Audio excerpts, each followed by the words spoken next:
Hi, welcome to Around the World in 80s Movies. My name is Vince Leo. I am the author of the film review website, Quipster.net.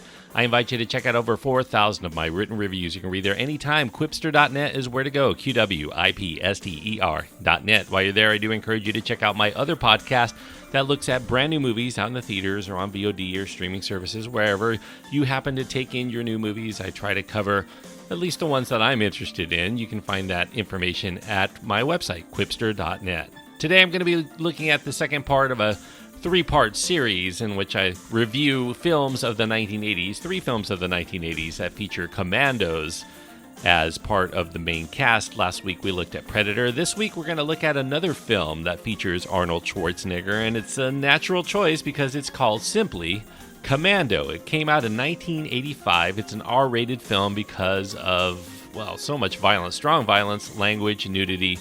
The runtime is about an hour and a half. Arnold Schwarzenegger, as I mentioned, is the star. We have supporting roles going to Rae Dawn Chong, Dan Hedaya, Alyssa Milano, Vernon Wells, James Olsen, David Patrick Kelly, and Bill Duke. The director is Mark L. Lester. The screenplay credited to Stephen E. D'Souza. Commando I have a lot of history with. In fact, when I was a teenager, I remember renting this and being not very enamored of it. I thought it was just too silly and not at all a good movie. Over time, I've tended to like it a little bit more each time, but I've never gotten quite to the point where I fully embraced it, even though I know that there are a lot of people that really love Commando for their own reasons. So because I'm doing a film that specifically looks at the 1980s and what is so great about the movies, then try to put on my goggles of what it is that people look for, whether it meets those expectations and whether it's successful, and I will give my review. Will I come around on this or will I not?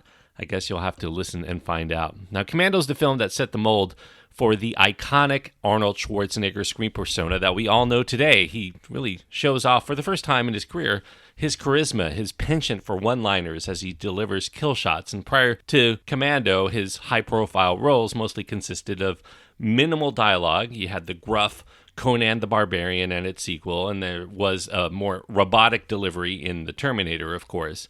This one's more in keeping with many of the one-man army films of the 1980s.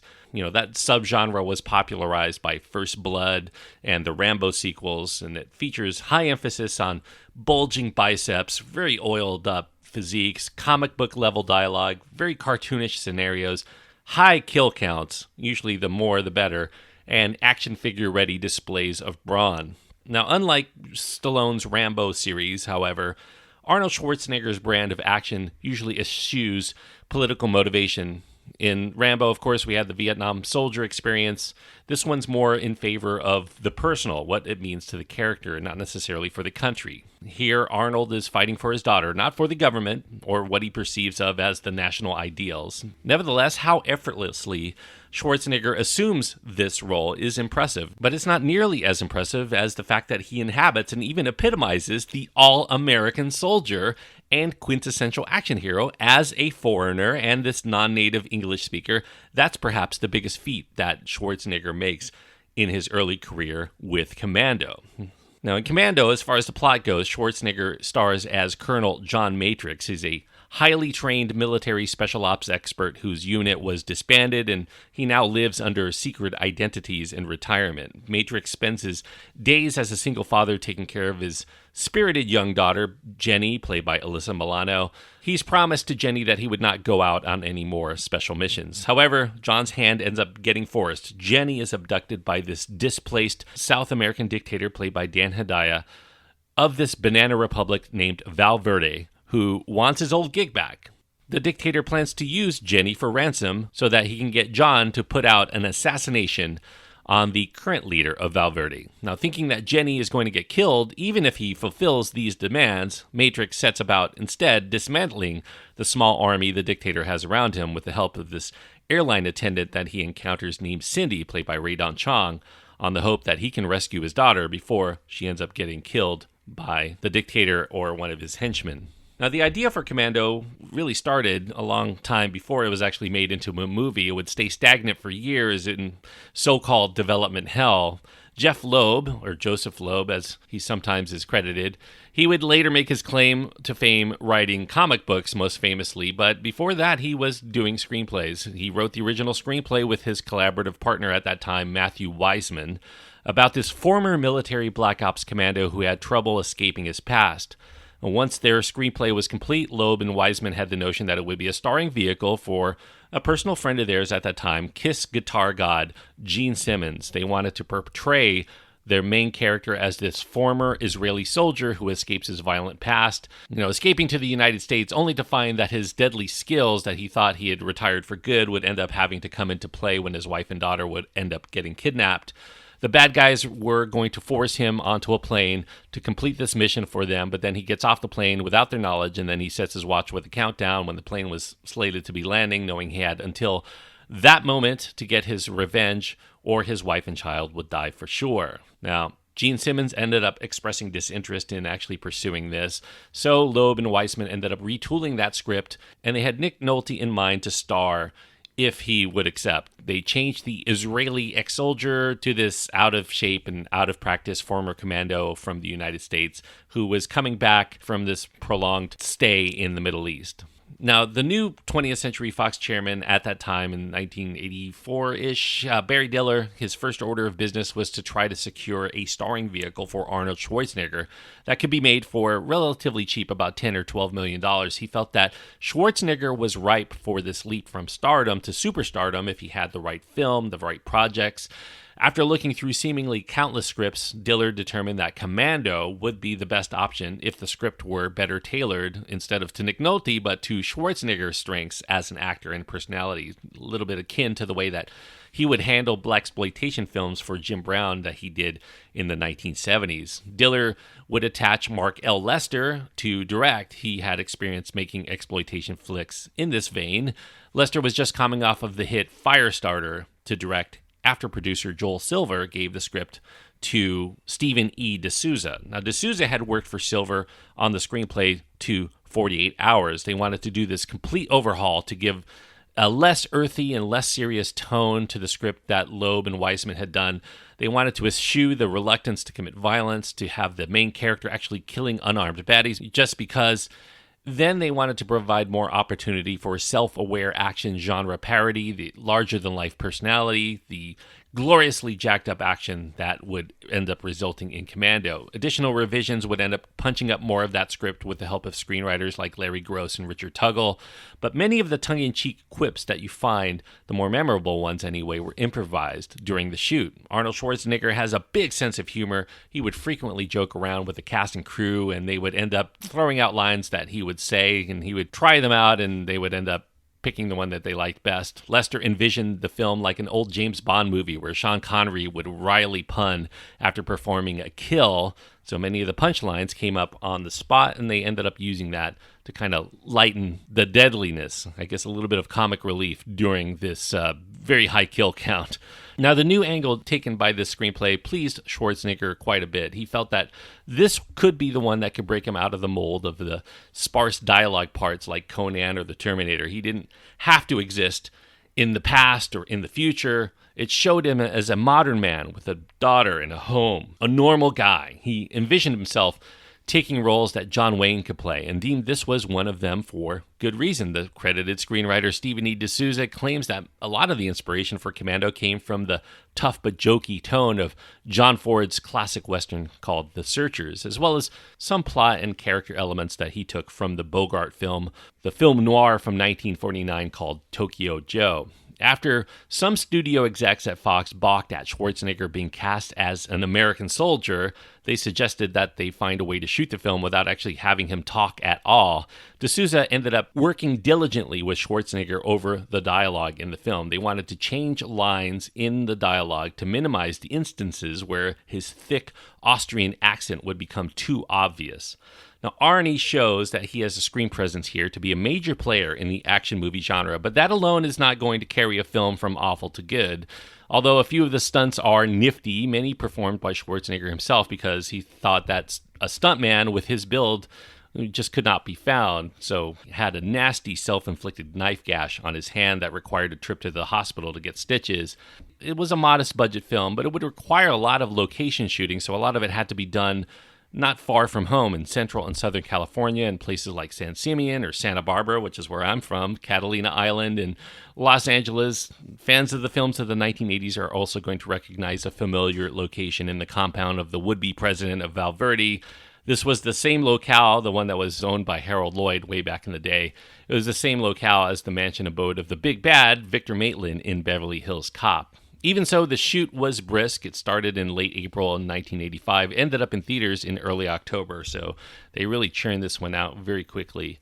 The casting of Rae Dawn Chong as Schwarzenegger's comic relief sidekick, that tends to yield lesser results here. She doesn't quite have the comic timing of her counterpart, even though she's a little bit more in tune with comedy. She had beat out the likes of Sharon Stone and Brigitte Nielsen.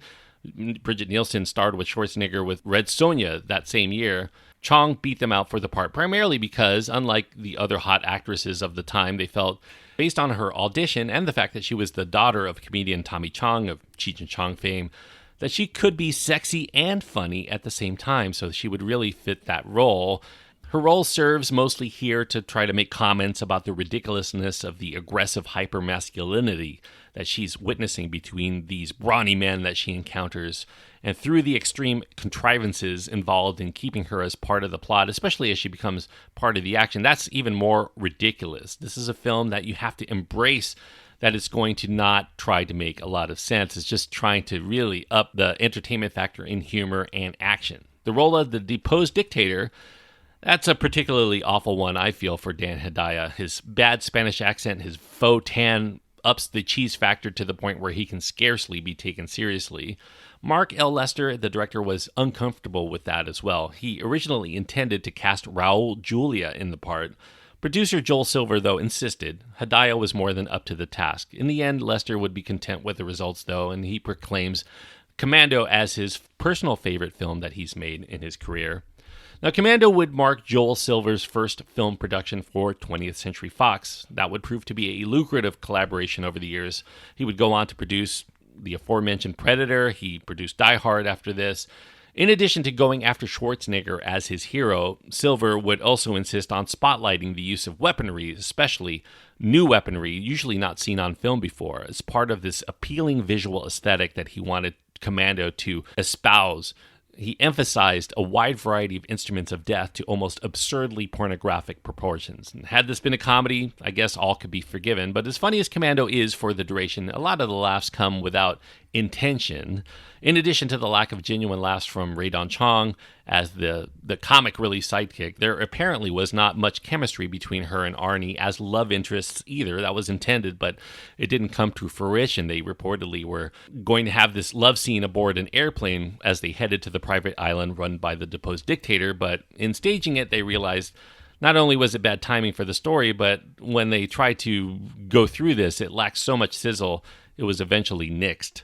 Now, even if Arnold Schwarzenegger is not a gifted actor, he's always very fun to watch, especially in the way that he can rise above the schlock to give a very good physical and comic performance. It allows the audience to feel a sense of fun right along with him. When Schwarzenegger is off the screen, however, interest wanes considerably, and unfortunately, the cuts back to the bad guy's lair come a little too frequently for the momentum to not sputter on occasion. Even when Arnold is in front of the camera, he's not really given a lot of script to work with. Action scenes mostly consist of finding new ways for him to dispatch mostly cardboard henchmen until the predictable conclusion pits him with his dictator and Matrix's former comrade, who apparently has an axe to grind and something to prove about being the best soldier in the world. That character is named Bennett, and he's played by Vernon Wells. Now, in Commando, Schwarzenegger shows a lighter and more humorous side than he had shown before. And that caricature that spins into an overriding persona, it seems to match his own natural personality best, and it would become the template for a lot of other Schwarzenegger films to build around from here on out. Mark L. Lester and the team seem to make a concerted effort to get Arnold shirtless whenever possible. They show him chopping wood or carrying giant logs. It really ups the titillation factor, glimpsing this Adonis-like physique in its full and oiled-up glory. Now, after originally being turned down after auditioning for the role, that Vernon Wells, he impressed Joel Silver with a psycho performance in another film he produced earlier that year called Weird Science. Wells proves to be a very fun foil for Schwarzenegger. He chews up just as much scenery in his villainy, with the kind of off-the-charts, zany, some would say homoerotic undertones that he gave to his character in his prior famous performance as Wes in Mad Max 2, The Road Warrior. Wells says that any gay subtext that he gives to Bennett was completely unintentional. Even Mark L. Lester also disregards this look at that film as well. But a lot of fans refer to the character as Freddie Mercury on steroids. His character seems to have quite a bit of respect for John Matrix and his prowess for combat, to the point where it does actually come across kind of like a sexual need to prove his manhood once they actually get into each other's presence. So certainly that homoerotic subtext can easily be read into this film and feel justified. Now, Vernon Wells at this time, he was a little bit portly, and he was flown in from Australia kind of at the last moment after the originally cast Wings Hauser was fired by Mark L. Lester on the first day of shooting because he just didn't seem to click as this maniacal counterbalance to Arnold's larger-than-life portrayal of Matrix. Wells would have to wear this too-tight wardrobe. It was designed for Wings Hauser's smaller frame, and that further didn't complement the paunchier physique that he was sporting at the time. And due to the fact that he seemed like a really nice guy when he came over, and he was somewhat holding back when he was rehearsing the scenes, Schwarzenegger, he was initially skeptical that Vernon Wells could handle this role physically or menacingly. He even reportedly called him a bit of a wuss to the director, thought that they should get somebody else.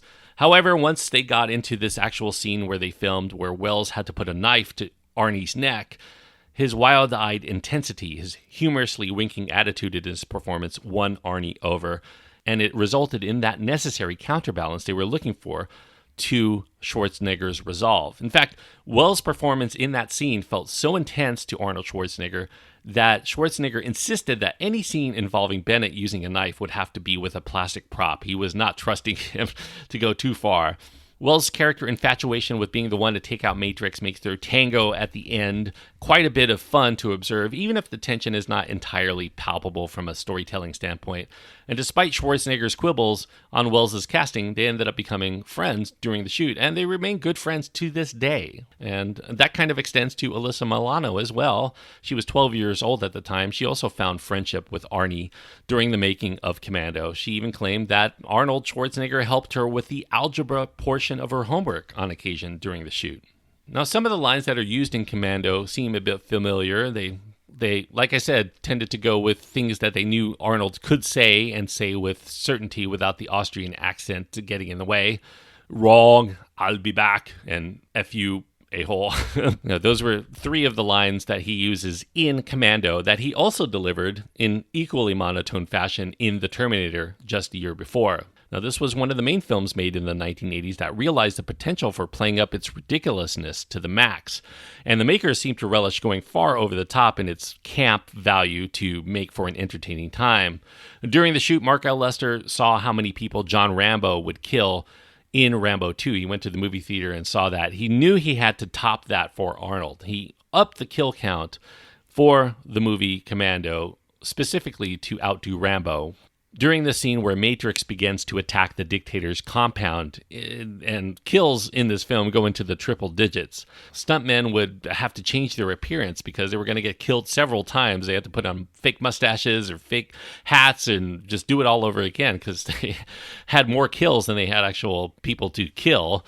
The cost of this killing extravaganza did end up putting a huge dent into the budget of Commando, however, to the point where it became too costly to shoot the actual intended ending of the film. That ending was going to involve John Matrix chasing Bennett on speedboats, and they would end up having this knife fight on the beach of another island to the death. They ended up having to have that final knife fight in a basement instead. Now, Commando was a very big hit for Arnie in 1985. It became the #1 movie in the country the first week of its release and the next 2 weeks of its release. 3 weeks in a row, #1 in the United States at the box office. All told, it racked up $35 million in the United States, and it added another $22 million internationally, all of that on a reported budget of about $9 to $10 million. This is a film that, at the time, for a long time, it was more highly regarded internationally than it had been in the United States, especially in Russia. They would even do a remake of Commando. It was so popular there in 2008, and they put a big Russian action star named Mikhail Poroshenkov in the main role there. In 2010, there were rumors that surfaced about an attempt to do another Hollywood remake. Nothing did materialize, however. It is also a favorite film for moviegoers in Japan. It really catapulted Alyssa Milano. She was kind of a big star there over the years. Her popularity in this film and in Japan caused one Japanese record company executive to offer Milano a 5-record deal as a singer, even though she was not known for being a singer. All 5 records ended up going the equivalent of platinum in Japan. She's very popular in Japan. And so is this movie. Now, although Commando ends with this notion that there would be no return of John Matrix as an action hero, Stephen E. D'Souza still would end up writing a screenplay draft for a sequel the following year. They had revisions done with the aid of Frank Darabont, and Predator's John McTiernan was tagged as a potential director for this follow-up. D'Souza revealed many, many years later that the plot involved John Matrix running his own security firm, and he was hired by this major corporation to protect their executives and their other assets. But he soon discovers that this corporation is not on the up and up. They're doing illegal arms sales as their actual main source of revenue. And he would have to go one-man army once again to take down not only the corporation, but also all of the super macho security guards that he had hired for them. And that results in this ending where he has to break into the building that he himself was tasked to make ultra secure in order to save Rae Dawn Chong and Alyssa Milano's characters who are trapped there with the bad guys in the building. Now, some have claimed that many elements of this screenplay would eventually get used as the script for Die Hard, which was coincidentally directed by John McTiernan and was co-written by D'Souza. But D'Souza still vehemently denies this as the case. He states that Die Hard was directly adapted from the Roderick Thorpe novel, Nothing Lasts Forever. There happens to be some coincidences there, but he definitely did not retool Commando to be Die Hard, despite the fact that a lot of people do still think that he did. Now, getting back to Commando from 1985, admittedly, there's not a lot of interesting plot to follow if you're somebody who likes to follow plots or really get into characters here. They're thinly defined. They're colorful, though. The many facets of them are definitely very memorable. But Commando's appeal, I think, still is limited to seeing Arnold rack up a high kill count without much need for a lengthy explanation. It's not going to be everyone's cup of tea, and for the longest time, it was not my cup of tea. If you're a huge fan of Arnold Schwarzenegger or just wantonly violent and grandiosely preposterous action flicks, I think Commando is probably already a favorite film of yours. And I have to say, it did win me over. I actually enjoyed watching Commando for this week's review. In fact, I watched it twice for the purpose of this review because I was on the fence. I was like, can I really recommend this film knowing that it is a big, dumb action movie? Well, the makers of the film also know it was a big, dumb action movie. In fact, they set out to make a big, dumb action movie, one that didn't have any of the pretense of the Rambo series. They just really wanted to showcase what Arnold Schwarzenegger can do, and it does deliver. Arnold Schwarzenegger is a delight in this film, and the absurd proportions of the actual violence manages to temper the fact that it is a very bloody and violent movie to the point where you just cannot take it seriously. If you embrace it early on, you'll have a great time. And I do think that Commando is very effective in that way. And it was a very influential movie, not only in Schwarzenegger's career, but the fact that, so many action movies, especially through the 1990s, really dug into this kind of action movie filmmaking. Big and dumb and over the top. And that's why a lot of people love those films. And, I have a problem with that most of the time. But Commando, for setting the mold, I think should get some credit at the very least. Now, the director's cut is out there. It does add, not a lot. It adds like a minute and a half, a little bit over that, for additional footage. It reveals a few things, like the reason why Matrix is a single father and some of his backstory and why he's so keen on spending as much time as he can with his daughter. So it does give a little bit more nuance to his character. I don't think it makes the film any better than you would probably think it was, even without those elements. So I'm going to give Commando 3 stars out of 4. 3 stars on my scale means that I do think that this is a worthwhile film for those people who like this kind of movie. If you're a huge Arnold Schwarzenegger fan, how could you not like Commando? It pretty much is Arnold Schwarzenegger, like, personified. He would do variations on this character multiple times throughout his career, so it's hard to believe that somebody could love Arnold Schwarzenegger and hate Commando. I do think that Commando is very firmly embraced by his fans.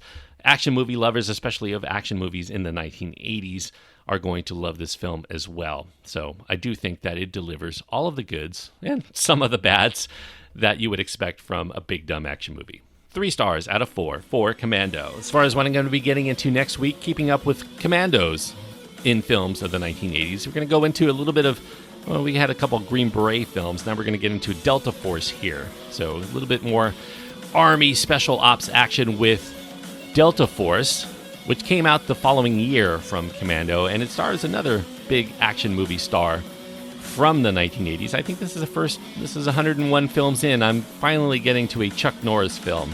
Chuck Norris, Lee Marvin, and many others, Robert Forster, are in this film. Plane gets hijacked, Delta Force sent in to resolve the crisis. That's going to be my review for next week. So check out The Delta Force from 1986 for next week's review, and you'll stay caught up on that.